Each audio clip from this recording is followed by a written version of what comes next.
kailaliman ng karagatan ang kanyang tahanan. Dito niya makikilala ang mga nilalang na magiging kanyang kaibigan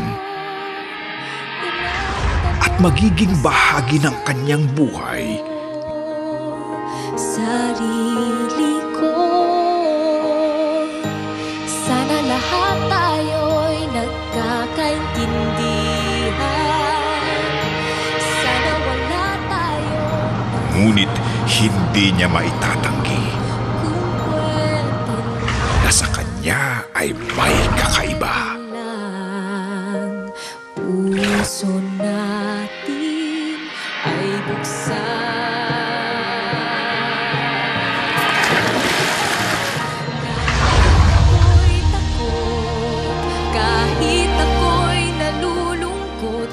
Sa aling mundo niya ilulugar ang kanyang puso?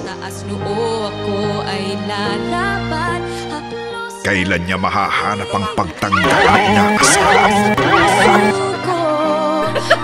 Mula sa karagatan, aaho ng kanyang pangalan. Sapat na ito. Jet